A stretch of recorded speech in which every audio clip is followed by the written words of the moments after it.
What's good, everybody? We are out for another walk. We're gonna make it do what it do, right? Get our exercise in. So make sure you hit the like button, share, subscribe, all that kind of good stuff. All right. So let's have a conversation. Let's have a conversation about emotional regulation, emotional intelligence, controlling your emotions. So these are definitely, well, at least emotional regulation and emotional intelligence are different, but I'm going to try to use them in the same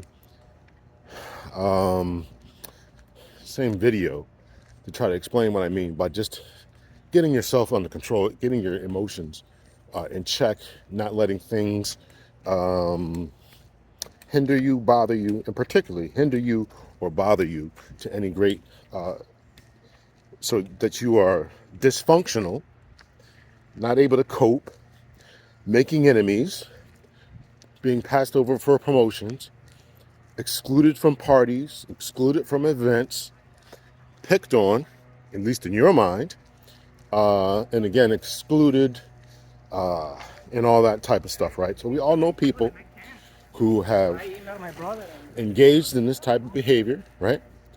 And they are excluded from events. They are not wanted. Their opinions are discarded. They are kicked off of panels. And I'm making this because I've seen this so much of my time within the vast venues of areas and arenas of my life. And we all have, right? You know, I grew up in church, and there was a couple of ladies who were just, I can remember, just hysterical in their responses. You could never talk to them.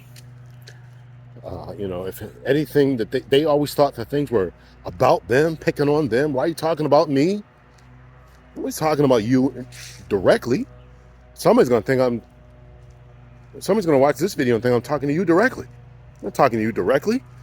I'm talking to whoever's listening, right? And if this is you, then I'm talking to you, right?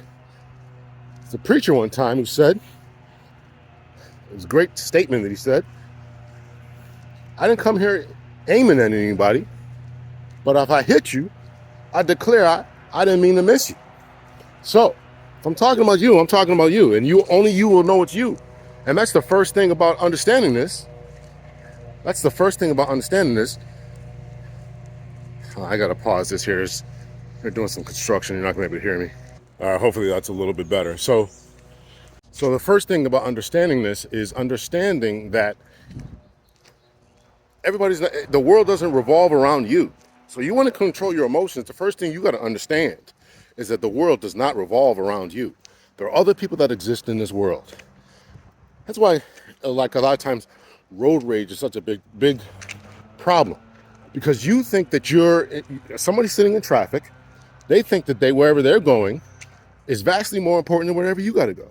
So they're cutting you off. They're blowing the horn when you don't exactly, step on the gas when you're stopped at a red light. They're bobbing and weaving and moving in all these different directions in order to get where they're trying to get to, right? So understand, first of all, that the world doesn't revolve around you. Whether you're in a relationship with someone, they have a life too. They have a job they have to get to. They have money they need to make. They have emotional needs that presumably need to be met. The world doesn't revolve around you. Only babies and infants should behave in that way. I was going to say behave in that way, but I'm going to put the word should, the modifier should, on there, because other people engage in this very type of behavior. Thus, I'm making this video. You cannot go through the life thinking that your time, your emotional needs are the only ones that need to be met. Everybody else must bow down to you, right? That is, and I don't like to throw that term around a lot, narcissism. Everybody else has to cater to you, meet your needs, buy you things, and that's why I personally don't like people who talk about their love language is gifts, receiving gifts. I don't deal with people like that. And I don't deal with people like that. Because the moment I don't get you something, or I don't show you things, or I probably even have a problem with words of affirmation. right? The day I'm not giving you a bunch of attention or telling you you look beautiful or pretty or you did a great job and all this kind of stuff. And don't get me wrong, I believe you should tell your woman that she makes you something to eat or tell her the food was good or whatever. But sometimes, I just forget. Not because I'm selfish or whatever, but I got to do all this extra, the moment I don't, it's an argument. That shows me it's a lack of emotional regulation. Now, if you're never doing it and that's a problem, right? So sometimes people have things on their mind. Sometimes people are wrapped up in something else, right? They had a bad day, just like you had a bad day, So the world doesn't revolve around you. Check your thoughts about that. Now, look, when we talk about emotional regulation, what I want to talk about is another thing that I want to talk about is this: when things happen to you, don't be so easily triggered. Slow down. Slow down. Take a moment. Ask them, are they really talking about me? Do they know something about me? Why is this triggering, right? So a lot of this might take some therapy. You might have to go to therapy in order to overcome these triggers. Because believe it or not, everybody's not trying to trigger you. Again, I told this story before, but I heard this when I was in my 20s. In your 20s, you think that in your 20s, you think that people are looking at you. In your 40s, you don't care if they were looking at you, right? And then when you reach your 60s, you realize that that people were never thinking about you. Understand that principle.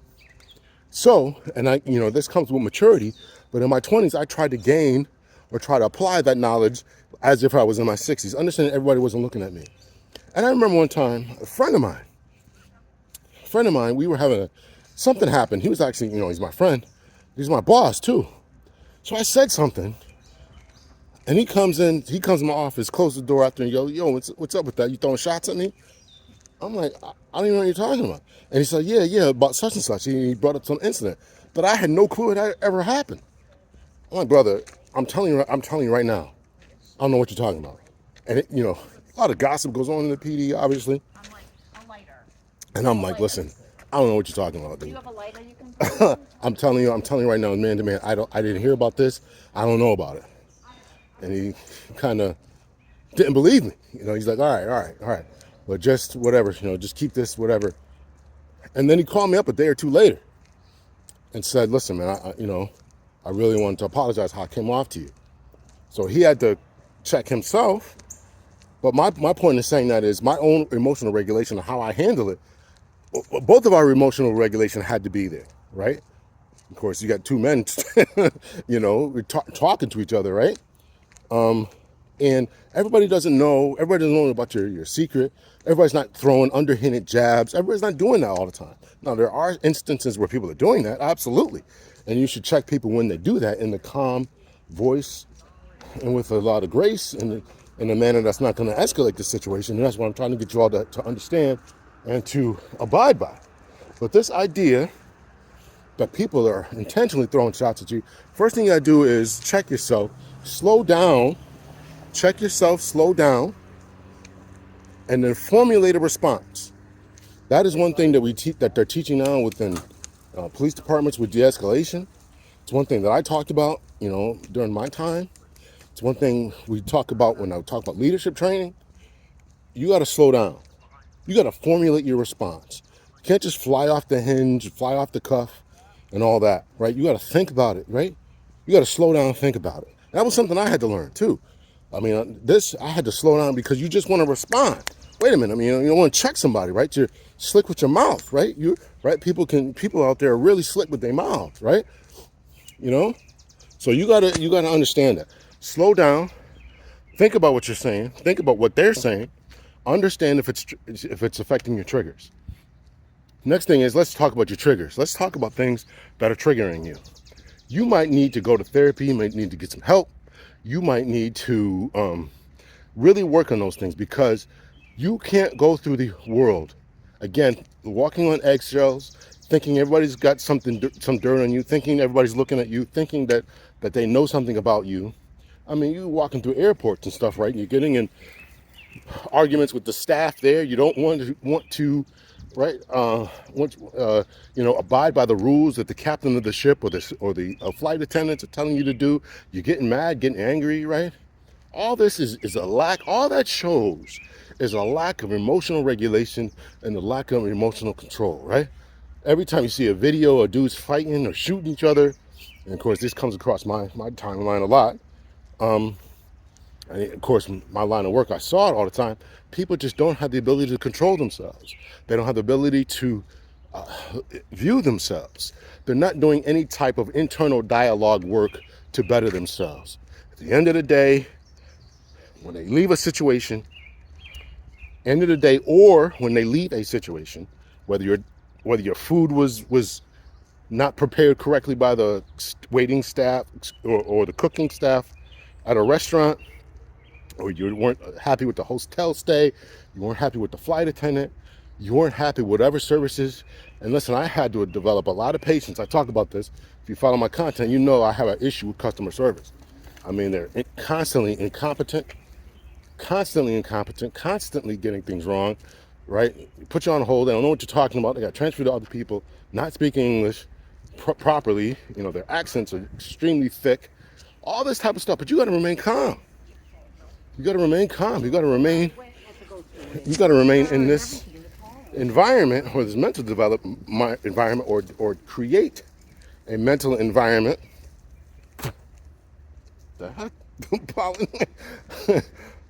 Create this mental environment, or work on it, that's going to be beneficial to you. Because all that's going to get you is the police called on you. It's going to get you into an environment where you're excluded. They don't want you a part of the board. They don't want you part of the team, right? They don't want to value you, you know, all that type of stuff, right? And we all get through it, right? Now, if you're a black woman, which I assume the vast majority of my audience is, and you are watching this, then you understand that, you know, there's another double sensitivity to it. I mean, there's one for being a black male too, right? Nobody, but you got to watch that as well. Your actions, and more importantly, your reactions to the environment, to situations, to stimuli, call it what you want, be as technical as you want. You got to control yourself in these particular instances. So, and your emotional intelligence. Emotional intelligence means not only that you are in tune with your own intelligence, but you're able to read the room, as it were. You're able to understand what's going on in other people's intelligence. And again, I'm talking about my line of work. One thing, they don't really call it this, and I didn't really call it this when I used to teach defensive tactics, but you got to be able to read other people. You got to read their body language. You have to read their body language. And you have to know when people are tensing up, they're looking away, the nose are flaring, all these different signs and signals that tell someone that they're ready to fight. Now, whether that's in the field or whether it's in your line of work, whatever it is that you do, you got to be able to read the room. You got to understand when people are getting annoyed, and and the emotionally intelligent person will try to diffuse the situation, will try to calm people down. We'll take a break. We'll take 5 minutes. We'll take a deep breath. We'll do some exercise, go outside, do some exercises, or whatever. The emotionally intelligent person will excuse themselves because it's not worth your having the police called on you. It's not worth being fired. It's not worth, you know, all the other negative consequences that could come because you're allowing other people to push your buttons. I watched a debate the other day. It was a debate about, you know, the merits of feminism and whatever. And both the parties were exhibiting frustrated behavior. The guy was asking some questions, and he's a skilled debater, and he was rubbing his face and rubbing his eyes. Those are all tells. Those are all tells that he's getting frustrated. And the woman who was debating was continually pushing his buttons, saying, "I've never seen you like this before. Wow, I got you frustrated." Then he's responding, "I'm not frustrated, but your body language is portraying you. It's portraying you as being this way." So don't ever. That's why there was always a saying. It is a saying. Don't ever let them see you sweat. Now, your physiological responses, particularly sweat and increased heart rate and all that, is always going to betray you, right? The best people can only control it, right? CIA trained operatives can only control it to a certain degree, right? And other people who can control it are probably sociopaths and psychopaths, right? Because they don't know that they really have convinced themselves about lying and who they are and all this other type of stuff that I'm not going to go into. So, do the best you can to control yourself. Watch your mannerisms, your body habits, and all that kind of stuff. But the most important thing is don't let people get you to that point and all that. And this is the problem that I had in the debate that I was watching, because the guy was asking questions and she was refusing to respond, and that's frustrating. I hate when people duck and I hate when people duck and dodge. Let me tell you this: I hate when people duck and dodge. I ask you a simple, straight out question, and you want to change the subject. You don't want to talk about it. You want to just kind of deflect or not answer it. That is a common tactic that you see all the time on those news shows, Fox News, MSNBC, CNN. That's why I don't even watch those anymore, right? Because they're not answering the question, they're being disingenuous, or saying something that has nothing to do with my question, right? If we're having a conversation, don't deflect. I had a conversation one time. I'm not going to talk about that. So anyway, those are just some things. So the emotionally intelligent person will understand this is happening and do what it takes to remain in control of themselves. That may be taking a deep breath, which I suggest. It may be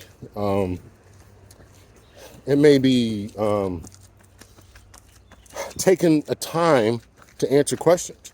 So I do, part of what I do a lot of times is when I talk to lawyers and stuff, I do depositions.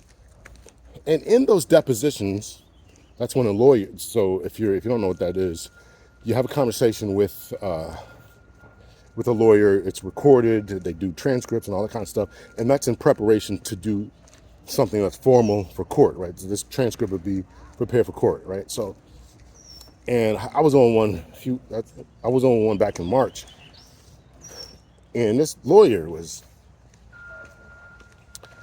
they try to upset you.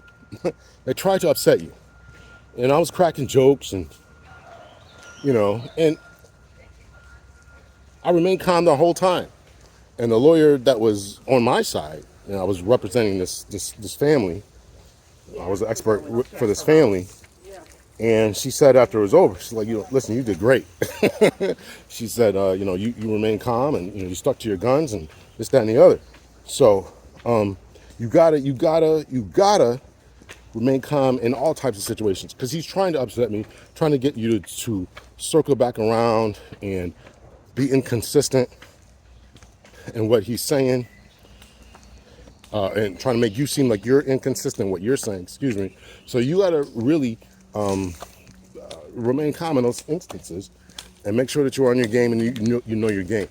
So that's another thing I want to talk about too, is the more competent you are, the more confident you can be. When you know your stuff. That's why experts and all these other different lines of work, you gotta know your stuff. You can't be shaken. You can't be in there second guessing yourself. You gotta have an opinion, stick to it. Stick by what you said. Say what you mean what you say. Be confident, look people in the eye, right? And that kind of unshakable demeanor shows emotional intelligence, shows a command presence, right? These are the things that are showing, right? So I want to share this with you, some tips and secrets to emotional regulation, emotional control, emotional intelligence. Regulate yourself emotionally, have internal dialogue, think about what you're saying, think about what you're doing, think about your responses before you do them. Breathe heavy, maintain control, maintain focus, maintain eye contact, stay calm, stay disciplined, stay on your game, know your craft, be confident, and do what you got to do. Emotional intelligence is going to tell you that you are, that not only can you regulate yourself, you understand what you're feeling at the precise time, but you also have this ability to read the room. And when you understand you know what's going on, then you can help to elevate the temperature, or you can help to de-escalate or lower the temperature. And so we can lower the temperature if you're in control or whatever. You can ask for a break. You can, even if you're not in control, listen, let me just go to the bathroom right quick and whatever. I need a drink or water or something like that to calm down. right? So that type of thing. Yeah. So emotional intelligence. Read the room, see other people, and if you're the type of person that likes to push people's buttons, as I mentioned, I was watching that debate. This lady was intentionally doing that type of thing. I think you should be avoided at all costs. I think that you are part of the problem, and all that. So, listen, I understand this is people's jobs, but some people's jobs are to de-escalate. And no matter what situation you're in, it's your job to either move things up the chain, down the chain, escalate or de-escalate. So I hope I said something that was good, that was beneficial to you. Let me lead this off by ending this. At the end of the day, at the end of the night, or at the end of an exchange, as I mentioned before, you really should be analyzing yourself. Man, did I really talk to this salesperson the best way I could? Could I have talked to my employee? Could I have talked to my boss in a different way? How's that going to come off? And we got to get across or get away from this. I don't care. And I think that's where we're at now as a society. It's just like, oh man, F them. I don't care. I'll quit this job. I'll go find another job. I'll live on, I'll get some government assistance. Or I'll go home and live with my mama or whatever. None of that is emotionally intelligent in my estimation. None of that is is mature thought process or thinking. So, but this is what we're doing. So I want to make this because of this. I've seen just a rise of just emotionally unintelligent, triggered people who allow things to bother them that really shouldn't bother them. And they lose jobs, they quit, they walk off, they want to get into fights, and they don't know how to control themselves. And this is toddler, childlike behavior. You would think after a certain point that people would get it together. And they just become worse and worse and worse and worse as time goes on. So I want one of those backpacks. I got enough backpacks though. So I just want to make this to let me know your thoughts, your opinion. Did I say anything that resonated with you? Have you had trouble in being emotionally and unintelligent? Have you reacted negatively in certain environments? Or have you overreacted? Do you think that people are talking about you when they're not even thinking about you? Do you think that they know something about you or whatever? Nah, everybody don't know everything, believe me. And listen, if somebody does, you go to them, we have a conversation. Hey, brother. Hey, sister. What do you mean when you said this? Right? Again, calm demeanor, remaining in control. You can have a conversation. And there's too many people out there who don't know how to talk to people, don't know how to have a conversation, don't know how to de-escalate situations, don't know anger management skills, emotional regulation skills, right? So you got to work on these types of things. And the biggest trick to this is take a deep breath, calm down, relax, and think about, even if they're getting emotional, even if you find yourself getting emotional, to slow down, slow down, slow down. Think about it. Because it's easy to go into this fight or flight reactionary mode. It's easy to go into that. They're getting hyped up. You see somebody escalating, getting hyped up. Their shoulders are doing whatever. They're breathing deep, and eyes are doing this and that. And your body is telling you, it's time to react and respond, whether physically or even verbally, because you can't be punked. You can't be talked to this way. So you gotta buck up too. Hold on. Let's relax. Let's figure this out. All right? So, all right. Let me know your thoughts, your opinions. Hit me in the comment section. Much love and peace.